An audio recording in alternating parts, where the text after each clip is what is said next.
sells over 300 properties a year now and builds passive streams of income by creating over 50 creative financing deals per year. Now, in this short 5-year time span, he's gone from, as I said, just a one-person outfit, that's my granddaddy would say, to a full-time, over 10 plus team members. And because of that, he's been able to triple his deal flow. As I said, my guest and friend is a man of faith and a real estate investor. And what's interesting, he's been able to do something that many entrepreneurs have not been able to do. And that is to combine both to bring in opportunities to everyone he encounters, while at the same time spreading what he believes in and is his passion, and that's the kingdom of God. You see, his mission, in fact, he's got a mission trip coming up here in the next just a few weeks, going to Guatemala on a mission trip. And the purpose of his company, Simple Wholesaling, is that mission that I just said. He's got a passion, like I do, for helping others in business and personal growth. As I mentioned, his family is very, very important to him. His wife is Karen. He's got 4 young children, and he's figured out how to balance family and running a very, very successful, large real estate investing business. And of course, he serves others through his faith. It's my pleasure to bring onto the show right here my friend and expert, Brett Snodgrass. Brett, welcome to the show again. It's great to have you back. Thanks, Jay. It is a pleasure to be on your show. I've talked to you many times. You were on my podcast, the Brett Snodgrass podcast, and here we are again. I just love chatting with you, man. I know, it's always a great, but you know, one thing that sort of helps us chat about whatever it is we're going to chat about, real estate investing, et cetera, is, you know, birds of the same feather flock together, right? That is very, very true. I know we have very similar minds with faith, family, business, entrepreneurship, real estate. And I like your accent. I just, you make me feel very comfortable. So, well, you know, down here in the South, I mean, we talk slow for a reason. That's because most of us think slow, right? So that's just sort of the way it comes out. So we don't, but actually we have a servant's heart. We don't want to leave anybody behind, right? So we make it nice and so we make it nice and slow. So now in the introduction of you, Brett, I mean, you've built this, fantastic wholesaling business up there in the Indianapolis area. You mentioned that you work with people all over the nation. What do you primarily do, Brett, outside of your own business? Do you work with other people across the nation, helping them passively be involved in real estate and get high returns, or do you actually coach other people that want to learn about wholesaling? Yeah, that's a great question, Jay. So as you mentioned, I've actually been doing real estate for more than 10 years. It's actually coming up on 14 years now. And I've done a lot of different things with real estate. Like you mentioned, I've done wholesaling. I've done fix and flipping properties. We've done some creative or seller financing is what you've mentioned. I have some rental properties. I've done that. We've done some property management. So I've done all sorts of things with real estate.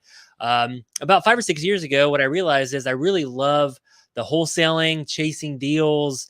I like the quick nickel rather than the slow dime, that sort of business. So that's really where Simple Wholesaling was born. And that's when I wanted a very simple business back in 2014. Actually, I said, I want a simple business. I want to go back into wholesaling and just doing a very fast paced business. I want to build a team and scale it from this one man band to a team where I could have more freedom, right? I mean, that's really why we all start this business, is to have some freedom of money and freedom of time. And I didn't have any of that about 7 years ago. So that's when Simple Wholesaling was born. And yeah, we've been doing amazing. So fast forward to today, I think last year we did a little over 300 deals. We do between $2 and $3 million of type, gross a year. And I have a team right now, I think of about, it's always growing a little bit, 13, 14 people. We work with virtual assistants as well. And we mostly do wholesaling, honestly. And then we also do some creative financing, where that's where that passive income comes into play because, the wholesaling business, you have to keep doing it over and over and over again every single month. So I realized, I can't do that forever. So I need to build some passive income. So that's when we started to seller finance some of these properties where we are the bank, and then we finance the properties and we do, like I said, 40, 50 of those a year. And that's where that passive income comes in. And then we also do some rentals here and there to save on taxes. So you do wholesaling and wholetailing. What's the difference between wholesaling and wholetailing? Yeah. So wholesaling is basically you meet with sellers, you get the properties under contract, and then typically you're going to sell that contract or assign that contract to an investor for a fee. So you will not buy the property. You don't have to close on the property. It's really just finding deals and then selling that contract to an investor. That's wholesaling. Wholetailing is where you do buy the property, you do close on the property, and then you do a little bit to the property. So maybe you clean out the property, maybe you do some things to make the property look a little bit better, but you don't do a full rehab, right? You're not tearing out drywall, putting in kitchen cabinets, putting on new roofs. You're not doing the full rehab. You're just doing a little bit to the property. And then selling that to an investor. So instead of signing the contract, you do close it, do a little bit to it, and then sell it to an investor on the back end. So wholetailing it's flipping, but you're not doing a major rehab. Yeah, basically. And you're I use that word lightly because honestly, when we wholetail, it's basically we close on the property and then we clean it out. A lot of these properties are filled with junk or trash or personal belongings. So it looks terrible. So if someone were to walk into it, they're like, wow, this looks really, really bad because there's so much junk in it. So we'll send a crew in, we'll just clean it out and then sell it. That deal we call wholetailing. There you go. Now, you said something a moment ago. You said you just love chasing the deals or finding the deals. Well, we're in a very, very interesting time. We've got some very interesting things going on in our economy to where, I've been investing in real estate with my wife, Carol Joy, now in our 18th year full time here in Eastern North Carolina. And I've never seen a time in 18 years where there's just nothing in the multiple listing service to buy. Nothing. If you're going to find it, you got to rely on off-market houses, at least here in Eastern North Carolina. So, and I hear that story all over the nation. So with that being the case, what is yours and your team's secret sauce? Come on, pull the curtain back. What's your secret sauce right now in our economy for finding deals? Yeah. Like you said, you have to find them off market. We call them off market deals. So we spend a lot of money and time on, working with private sellers and in our marketing and following up. So you asked, I don't ever think there's any type of secret sauce, but I will tell you right now, if you can find a deal right now, it doesn't have to be a great deal. It doesn't have to be a deep discounted deal. It just has to be any type of deal. That deal will sell. So right now it's not hard to sell properties. Our inventory is very, very low. It's the lowest it's been in years. But we're constantly still finding deals, and we do that through different marketing channels. So we do TV ads. That's obviously a big marketing channel for us. We still do direct mail. So we're sending out letters and postcards. We're cold calling sellers. So we get lists of sellers and we're calling them up on the phone. We're still doing a little bit of texting, here and there. We're driving for dollars. So honestly, we're doing any type of off-market marketing that we can do right now to find any deals. And if we can find a deal, we know that we can sell it with the market that we have for sure. So you mentioned one of your methods of finding and to make sure everybody knows, an off-market deal just means it would be a for sale by owner that does not have their house listed with a real estate agent in the multiple listing service. And of course, what we've discovered, Brett, as you have over the years, a lot of these houses we buy, The owners are not even marketing their houses. They don't have a for sale by owner sign in their front yard.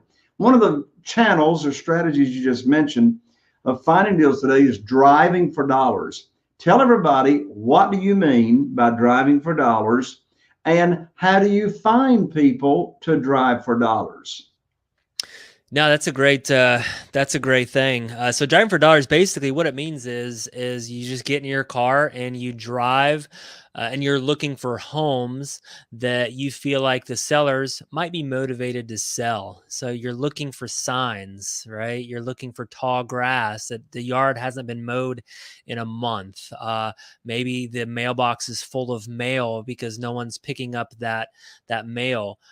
It's a vacant property, so it's more susceptible to vagrants coming in and tearing up the property. Boarded up homes, right? So these are the signs that we're looking for. So whenever we find a property that looks like, hey, this owner maybe is motivated to sell this property, and then we can either send them a letter, we can skip trace them and call them and just tell them, hey, we're investors, we were driving through your neighborhood and we found this property and thought, hey, this is what it looks like and you might be interested in selling it. And that's basically what driving for dollars is. And we drive for dollars ourselves. So people on our team drive for dollars. So we always train our acquisitions guys. These are the guys out in the field. They're looking at properties, meeting with sellers, but they have their phone on them. And we use an app called Deal Machine, which is a great driving for dollars app. I would definitely check that out. And if they see a property when they're driving for these through these neighborhoods, they'll use their Deal Machine app and skip trace them and call up that seller.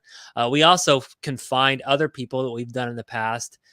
We hire them to drive for dollars too, and you can pay them, however you want, per house or per deal or whatever. But it's not hard right now to find people looking for freelance work, I guess is what I would call it. So.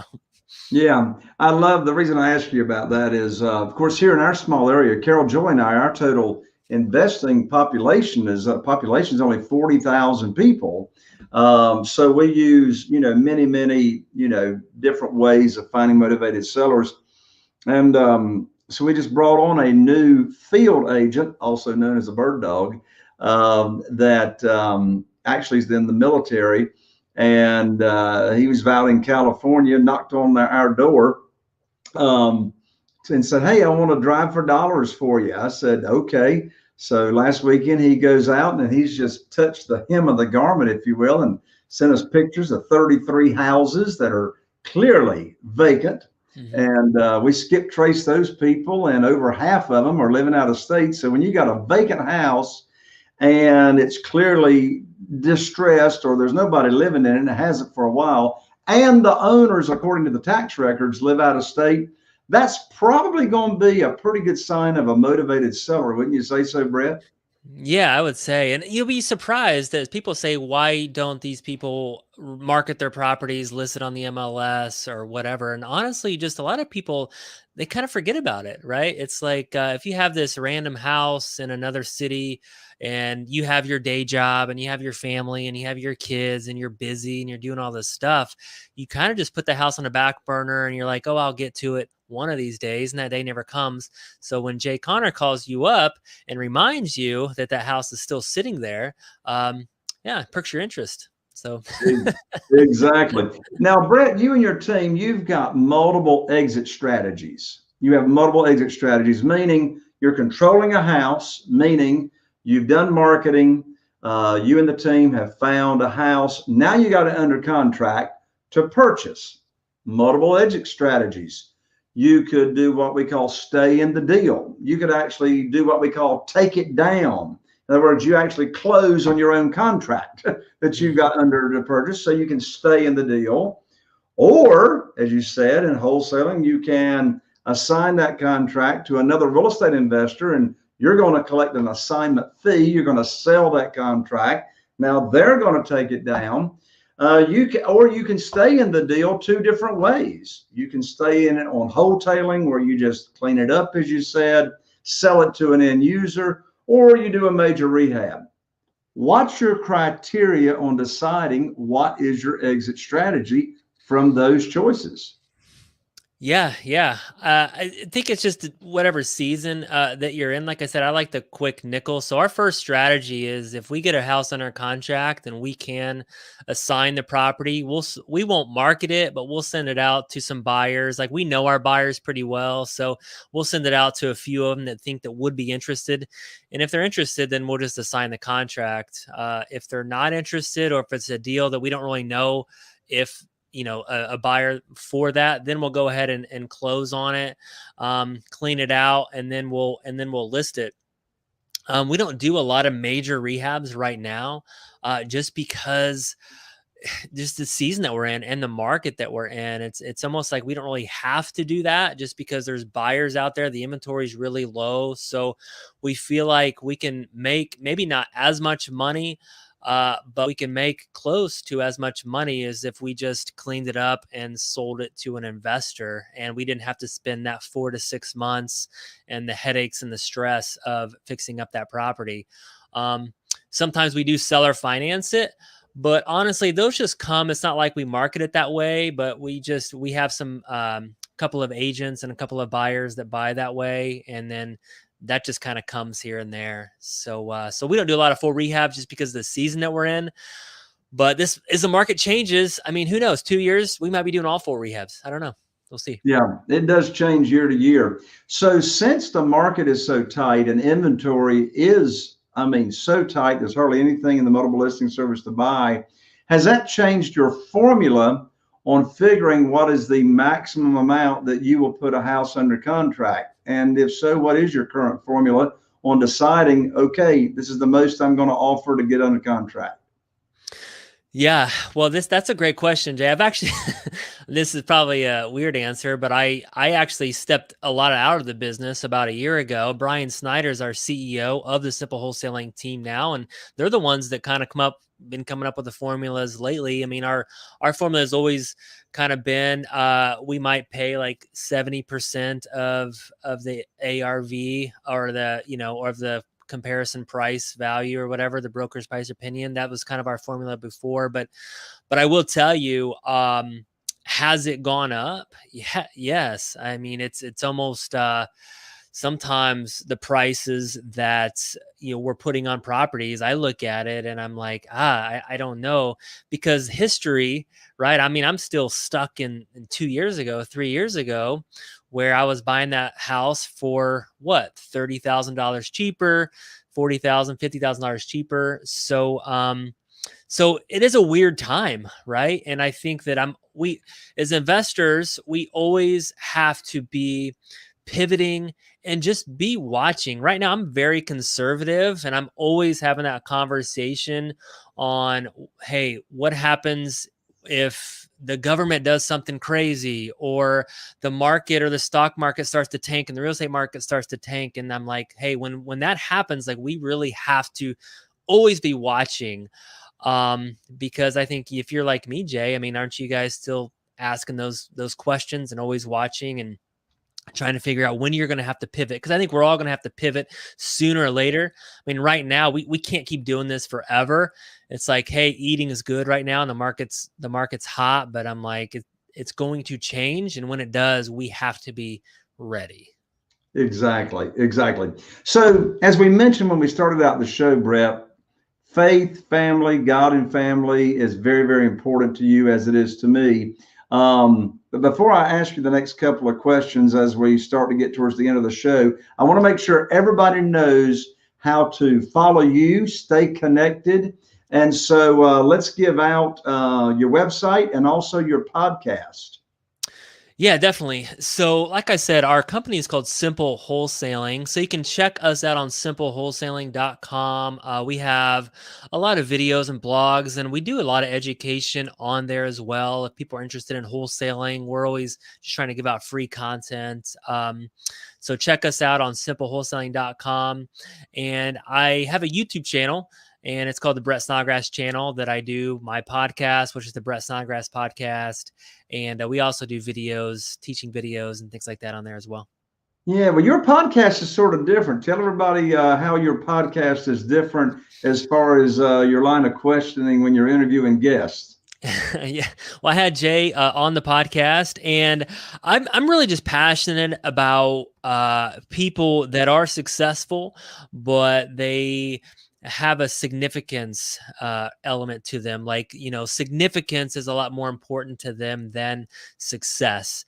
So I talk to people about significance, about purpose. I go a little bit deeper on the show, and we really kind of dig into. So we talk about family and marriage, kids, and balance, and just things like that. We talk about real life rather than just saying, "Hey, how do you make your next million?"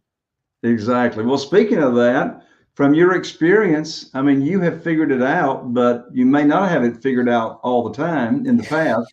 But what is the key to balancing, um, family and business? I mean, how do you balance the chaos of having four, kids running around and, your relationship with your wife and running a crazy business? Yeah, I'll tell you, Jay, it's hard. I mean, any entrepreneur will tell you that balancing family and your business is very, very hard. And I have not done it super well, especially when I'm scaling and building a business in the early years. Now I'm in a stage in a season where I can step out a little bit and just look at my priorities. Sometimes when you're just in it and you're grinding out every single day and you can't hardly breathe because you're just constantly in the middle of it all and all the minutia, and and you can't be present with your family, can't be present with your kids. I mean, I see that all the time with entrepreneurs, and that's what I talk about on the podcast. And people don't really talk about that much because they're always talking about their business success, but people don't talk a lot about their family success or their marriage success or their, well, what they're doing in their faith, right? So that's what I love to talk about. So how do you balance it? I think is really just taking a step back and trying to just do a priority board, right? Just start listing like what's really, really important to you. And when I took a step back, I started to ask myself some really hard questions. And right, I'm like, because whatever decision that you make, you're going to have to sacrifice something. And I'm sure all the listeners, a lot of listeners out there, they know, like, when you're scaling and building a business, you can say and give a little bit of a lip service to this, is say, hey, I'm doing this so that one day I can spend time with my family, and I'm trying to give them the things that I never had. And you can say all of that, but during it all, I think that you're sacrificing a lot of those special moments, those magic moments with your family. So, when I took a step back a year ago out of my business, I said, okay, I can maybe build another business. I can do all of that. But is it really going to help my family to make another X amount of dollars? Let's say $1 million easy. Would it really help my family to make that? Or would it help them more if I was here and I was available and I got to spend the magic moments with them and I got to pour into them rather than trying to juggle at 100 miles an hour all the time? So that's the season that I'm in. Um, and I would just encourage every entrepreneur out there just to start asking yourself those hard questions and start to put your priorities in check. And I was talking to one entrepreneur one time, and this really stuck with me because he was pretty successful.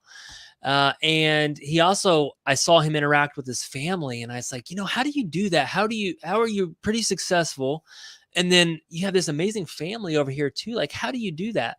And he said, well, I could always be more successful in business, but I will not sacrifice my family to do that. And that really stuck with me. And so I had to tell myself that, like, I could do all these things, and I would like to do all these things. And this is one of the things I tell entrepreneurs all the time. Like, I would love to speak and travel and do all these crazy things and to build businesses and do it all and be an amazing dad too and be an amazing husband. But I will tell you, I can't, right? I have to pick and I have to choose depending on the season that I'm in. And right now I'm choosing my family, right, during this season. So what it comes down to is asking yourself, what's the most important, right? So for example, if you got that kid that's at the sports game, or you got that kid that's got the recital, or you got that kid doing whatever in the world it is that's important to them, is it important to you to be there to support them with whatever they got going on? When it comes to your wife's got something going on that's important to her. Where do you choose to be, and how do you choose to support what's going on in her life, right? Yeah. Yeah. Exactly. And I think that we just get caught in that trap, with the media, with, if you type in business success on YouTube, all these messages are coming back at you, and it looks great. It looks sexy. It's exotic, and you're driving the really fancy cars in the mansion and doing these exotic things, and it looks amazing. And then they make the family, right? Oh, my wife wants to go spend a night with her friends, so I have to be home with the kids. That looks boring because right? And then so you get, but it's not, right? You get this, if you don't do all that, you miss out, I believe, on so much. And that's where the purpose comes in. That's where their fulfillment comes in. I don't know. So I guess you have to ask yourself, will I regret? And that was one question I asked. Will I regret not traveling around, speaking, all that? Or will I regret not being present with my kids? I don't know. So those are questions you got to ask yourself sometimes. And that's what I did. Yeah, very wise questions. One last question for you, Brett. I didn't prep you for it, so put your seatbelt on. Here it comes. And the question is, are you nervous yet? I know you're not. The question is, if you were visiting with your best friend and they did not judge you on the answer, how would you answer the question? I can only give you one piece of advice, man, and I only got 30 seconds to do it. What is it? Oh, my best friend.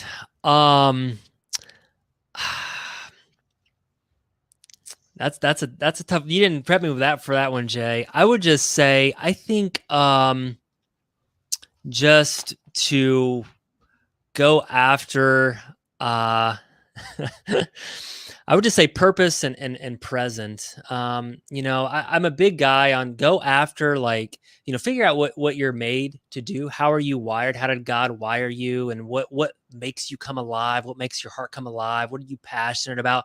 I see guys get in this trap all the time, and they don't know how to get out of it, and they're not living like through their full purpose, right? So I say, try to figure that out. Spend some time, take a step back, figure it out, and live out your purpose. And I would just say be present, right? I mean, I think that's just the biggest thing. I see so many people, especially in today, they can't be present, and we have to work so hard to be present, but that's where all the magic happens. It's like, if you can just get caught up in the moment, in the magic of your family or whoever you're with, and to be present. And that's just what I'm working for. So I'm with my wife. I want to be really present. If I'm with my kids, I want to be extremely present. If I'm with you, Jay Connor, on this podcast, I don't want to be thinking about something else. So go after your purpose. Number one, figure out what that is and go after that, and work on being present. I love it. Your answer reminds me of a book. It may be out of print for all I know, but my dad, very successful entrepreneur, family is very important to him. And for many, many years, he kept a supply of this book in his office. And whenever someone would come visit with him, he always gave them this gift. And the name of the book was, and hopefully it's still out there, I don't know, The Precious Present. And have you ever heard of that book, Brett? No, I'm gonna get it. Yeah, The Precious Present, and it's a parable. It's a story, and I'm not going to spill the beans on the story, but it's a play on the word present. The precious present, and the gift is what you just said. Being totally present for whoever you're with. That's the best precious present you could give anybody. But the story's fantastic. So if the book's still out there, get the book, The Precious Present. Love it. I love it. I'm going to definitely check that out. And I totally agree, Jay. That's just, and it's so hard to do, right? I mean, everything is fighting for our attention. Everything is. So Absolutely. Brett, I love you, brother. Thank you so much for taking the time to join me on the show. Thanks, Jay. Appreciate it. All right. God bless you. There you have it, folks. Another amazing episode of Real Estate Investing with Jay Conner. And this episode is amazing because I have amazing guests on the show, just like Brett Snodgrass. Here's to taking your real estate investing to the next level. I'm Jay Conner, the Private Money Authority, and we'll see you right here on the next Real Estate Investing with Jay Conner.